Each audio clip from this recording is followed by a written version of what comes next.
Hey gang, David Henry from Inspired Tennis. Hope you're doing well. Hey, let me get around here in front of the whiteboard.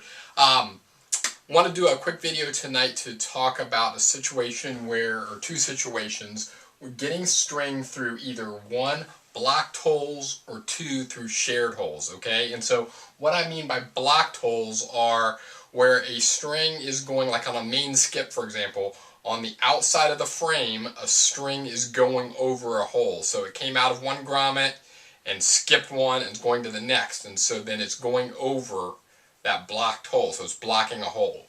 Shared hole is like on a tie-off. So for example, there's already a string strung through the grommet, through the hole, but it's time to tie off the string, so you've got to put another string through that same hole. And generally those grommets are made a little bit bigger, so it's easier to get through, but sometimes it's still a little bit difficult to get that string through a shared hole. So whenever I encounter any one of these two situations, these are kind of the steps that I go through, and I just want to pass those along to you as some tips.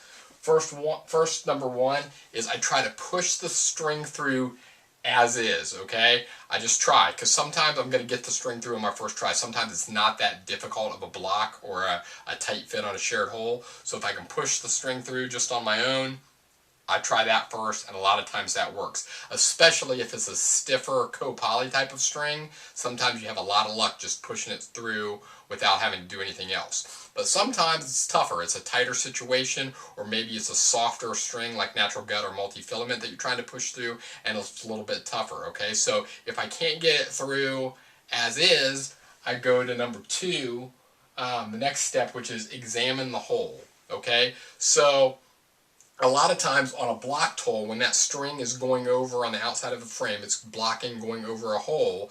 A lot of times it's not right in the middle of the hole. Sometimes it's a little bit off center. So you might have a little bit of space, more space on the top of it or on the bottom of it, okay? So that's when you get the racket out. You get the racket out and you examine the hole, and you look. I mean, I say get the racket out, it's already on your stringing machine. So basically you get down and you look at the racket and you look at the hole and see where your space is, okay? One thing you've got to be careful of though is you don't want to cross over on the outside of the string. So for example, you don't want it coming out above a string coming out of the grommet, and then when you're going back through on the next one, you go under that string that's blocking the hole. Therefore, you've got a crossover situation. You don't want that. So you want to be cognizant of that. But like I say, examine the hole, look for the best path to where you can push that string through. Then, what you may have to do, number three, is cut the tip of the string at an angle. So, let me grab my tools here. So it's going to be tough for you to see on the camera, but I've got a black co-poly here. And so basically what I want to do is, I don't want to cut just right across the string there. Let me get closer, maybe you can see. I want to really get the clips angled almost at the same parallel to the string and really cut a sharp tip or a sharp point, okay? So basically you've got a really narrow, thin point, and it makes it much easier to get it through the hole. Now, another thing that you can do, sometimes you may have to do this, I don't do it a whole lot, just cutting a sharp tip for me works 99.9% of the time. I can then push it on through.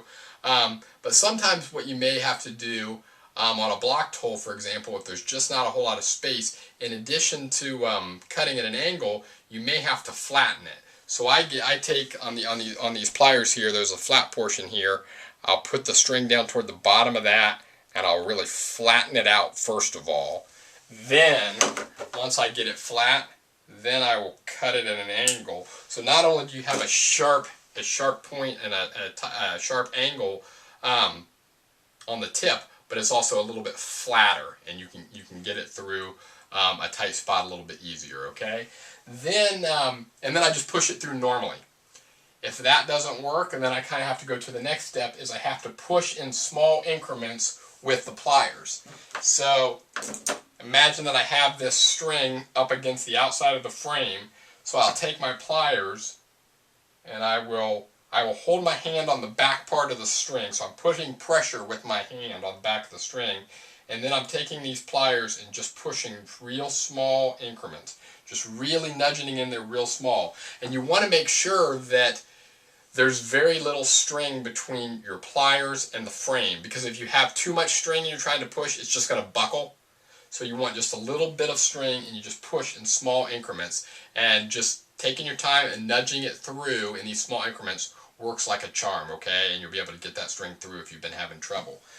Then, if that doesn't work, which again, if I can get, cutting the tip at an angle gets me through 99.9% of the holes. So, using the tool gets me through 99.999% of the holes. But sometimes there is a time where I can't even get it through that way. So then what I do is I use just a little bit of a lubricant, okay? So I don't have it in here with me now. It's not in my stringing tray.